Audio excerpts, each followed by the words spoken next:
I am joined here by Rakesh Kulkarni. Rakesh, you're at the final stretch of the FIDE World Cup. You've been here for more than 20 days now. Before we talk about you, let's just talk a little bit about your experience here at the World Cup. Yeah, it's a fabulous experience. It's my first World Cup I've ever visited, and feels really nice. Special to have it in India, and like, of course, the Indian players aren't playing the finals. Of we would love to see that, but yeah, it's just overall a nice experience. Never before have I played or even been at an event for more than 20-25 days now. Actually, Yeah. so it's different, but imagine if we are like so tired or exhausted, how difficult it is for the players right now. Yeah, for sure. I'm sure it's very difficult in such a long tournament. And also, some of the work which you're doing here is interviewing many of the players who come Yeah. out. So, how has that experience been like interacting with so many players? Oh, it's amazing. And I think we started off with 206 players from Yes. 82 different countries, and we all, like, we both had the opportunity to talk to so many famous players, upcoming players, dark horses. It's so nice, and we were just chatting with them. Love to ask, apart from the chess questions, are you liking the food here? How's the hotel? Have you been around in Goa? And I think the highlight was, when Italian number one, Lorenzo Lodici, gave a thumbs up to Yes. Indian pizza. I think if he's doing that, I'll really take it. But yeah, these are the experiences, opportunities that we are getting here, and it's not like an open where players are just playing for prize money, but it's the World Cup, so it's all of for pride, patriotism that the players are playing for. So it really feels nice, and we saw, even from lesser rated players, or from a little underdeveloped countries, they also had to travel so for such a long time, and they gave it their all. But finally, yeah, we have four players left. I think we have by this time interviewed all of them. Yes. So Yeah. it's always nice to be here and get time to the players, and I'm grateful for the players also after their exhausting games that they are coming and talking to us. Yeah, for sure. I mean, it's their kindness that they're giving us time after each game. Rakesh, you yourself are a strong international master. You Hmm. have, like, I think that your journey in chess started from playing chess professionally. So tell Hmm. us a little bit about that. How did it all start for you in the world of chess? So I started playing at the age of 8. Slowly, just went to school events, school classes, started winning there. Then city, district, zonal, state, nationals, the usual route. I was in the Indian sub junior team and under 15. Oh, wow. So, and I had like Vidit, Adiban, Sethuraman in my age group. It was really nice, really cool to be playing with them. And then after that, I think I also shifted a little bit more to my studies. And by the time I finished my college, all of these were like stars and 2600, 2700. But I still like wanted to not just do chess, also wanted to like enjoy and have a normal college life, get a degree, and so on. And then I was still trying side by side. I got like I'd made like 8 IM norms, Oh, wow. but I didn't get 2400 rating.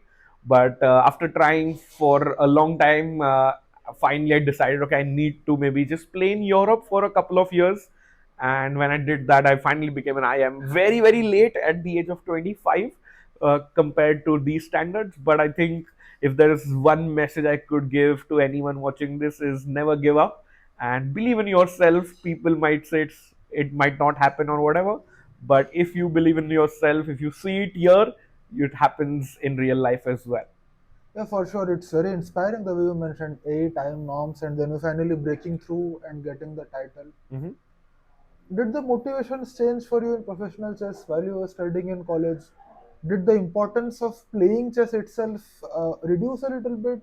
Or how was it for you, just like studying and chess? I think it never reduced. Like we all are chess lovers. Yeah. Once you start playing, you can't stop. Even I'm not even talking professionally. Hmm. If you're playing online, once you start playing, you rarely stop. Yes. So I wouldn't say the motivation was less, but I think my effort was for sure hampered because I had to give time to both. Going back, would I change it? I don't think so, because I still really am grateful however my life turned out, and I got the college experience, and also the IM title, for example. Some things probably our youngsters currently who are at the very top, probably they have to skip school or Yeah. have to skip a normal life, make lots of sacrifices. So in that way, I like how everything has happened. But loved playing chess. I think I was just not putting in that much hard work back then during my college years. And of course, the IM title is there. And then I think right now a very important part of your life is chess.com. Hmm. You're working in chess.com India as relations manager Yeah. with a lot of players. You are directly in conversation. You're also shooting content here, I see. How did this journey with chess.com start? If you can share with us. So it was 2017 November, so it's almost 8 years now. We are in November. So I was playing professionally, still trying to become an international master. And I got a message on Twitter, on my DM. So, hey, would you be interested in growing the game in India? And I was like, yeah, sure, I can do it. I just told them I'm still playing, so I might not give 100% or full time, and they were cool with it. Really grateful for that opportunity. Like I always say, one DM can change your life. For sure. So I started very small. Like even back then, chess.com was pretty small. I was, I think, in the top 100 employees, and now we have 700 Oh, employees. wow. And I was the first one in India. Started out just as a social media manager, just uploading content, writing wherever our Indian stars were winning, just covering that. Later on, shifted on when we hired a few more people. Then I was the director for Indian content, just handling all of the. And it's such a nice thing, because I was, like I said, playing professionally. It, I have played many of these players in matches as like OTB tournaments as well. Yeah. So it was really nice knowing them and then shooting content. And I kind of knew, IM was my ceiling. Yes. So I found this very beautiful transition. And my last classical tournament was 2019 December Oh, wow. in the Bangladesh Super League or something. And then, as we all know, in 2020 when the pandemic hit, I literally had no option, but I went all into chess. Chess.com had just 20 million users globally, and India is always roughly, let's say, 10% of that. And now, like, I'm so proud and happy to share that India has more than 20 million users alone, and globally it's gone to 250 million. So we've all seen the growth that has happened in chess. And during the pandemic, we also hosted fundraisers, Yes.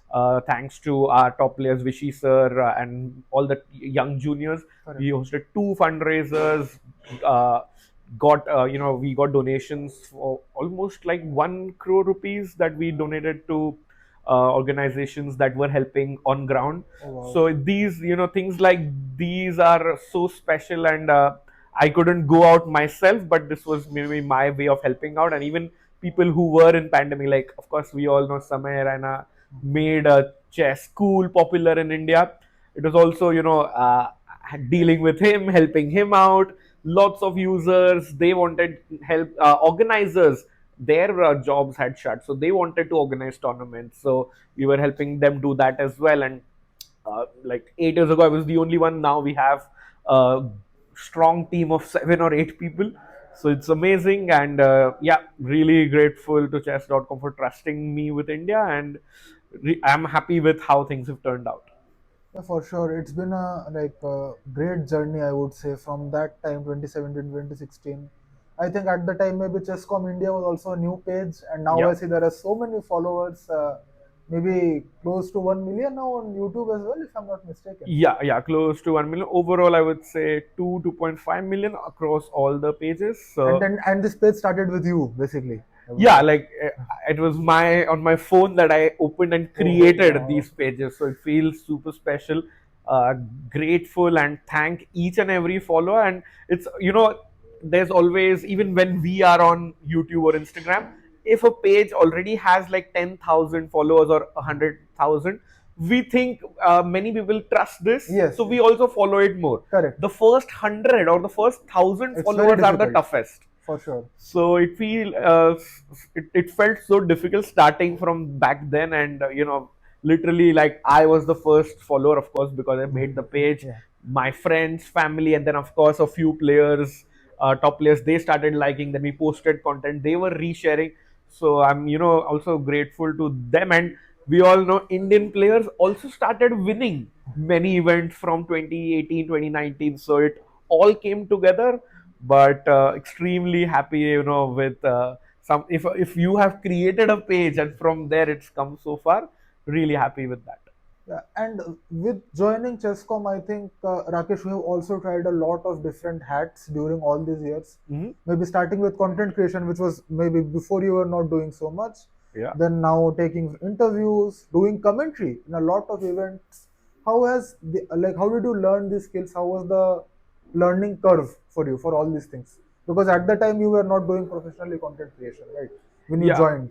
Yeah, I Uh, was not a content creator, but I think it just started slowly, like I said, with being a social media manager, mhm. getting photos, writing those captions. What Yes. happened in the chess part, I could easily explain, Yeah. but then I figured most of our audience don't know, like Bishop D3, Knight D4. Correct. But if I just add in more emotion and actually explain, what was the psychology Hmm. going on in those matches, like that really helped at the start. And yeah, from then creating content, commentary, OBS skills, like I can do Yes. broadcast. During the pandemic I learned this. So many different things. And I was also helping out the global team, like chess.com global team, where we were doing title player applications.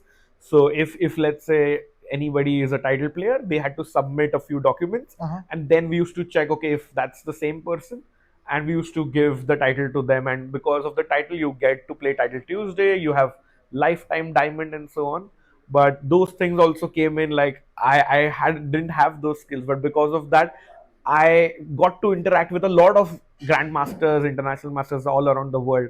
So when I used to meet them in I started to go to tournaments after that. Used to meet them, and they used to recognize and used to be happy about the fact that I helped them get to play Title Mm. Tuesday Yes. quickly. They used to Yes. send requests on Monday night, for example.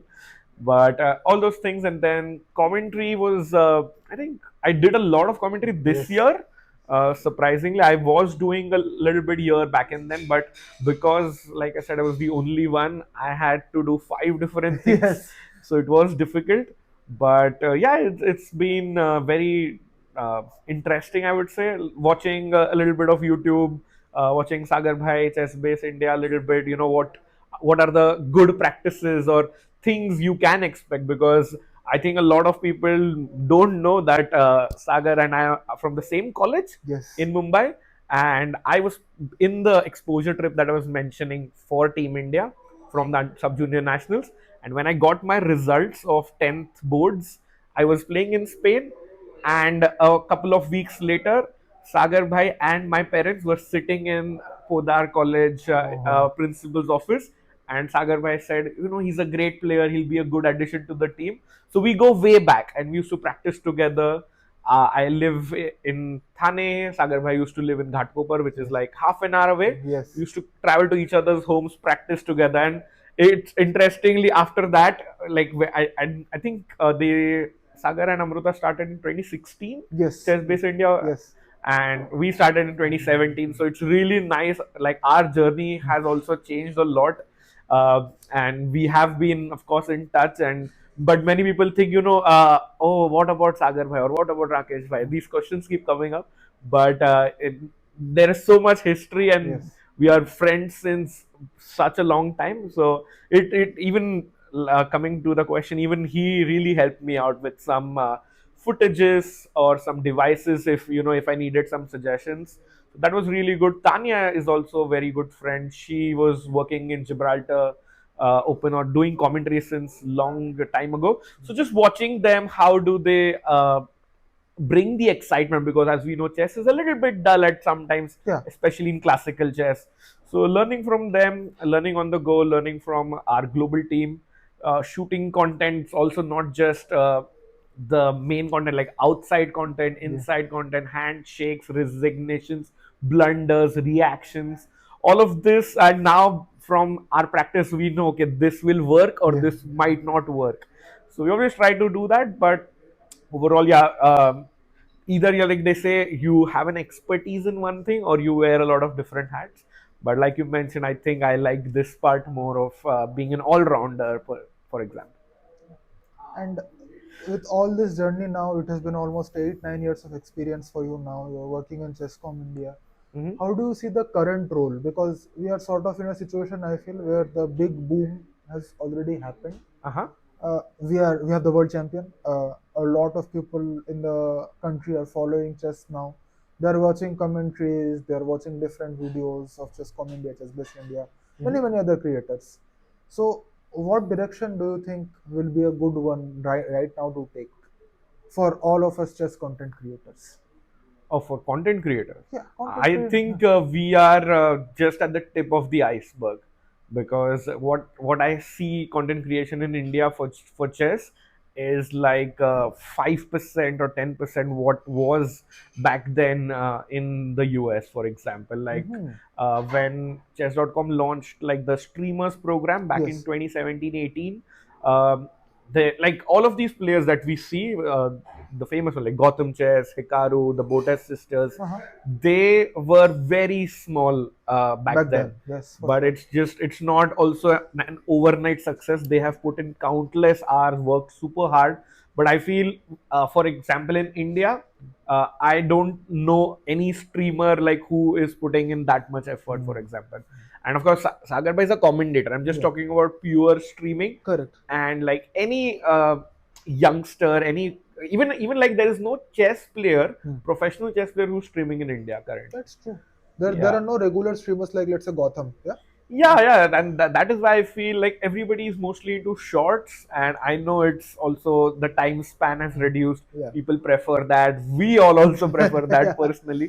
But yeah, I feel that there's a lot of scope, a lot of opportunities, and I feel, if you ask me like who will be the most successful content creator in India, we haven't even seen or heard about him or her yet. That's a great point, and I'm sure many people will keep going on this content creation journey and keep spreading and loving chess. Thank you Yeah. so much, Rakesh, for your time. It was wonderful speaking with you, and best wishes for the final few days of the World Cup. Thank you, Himank. Thank you. Appreciate it.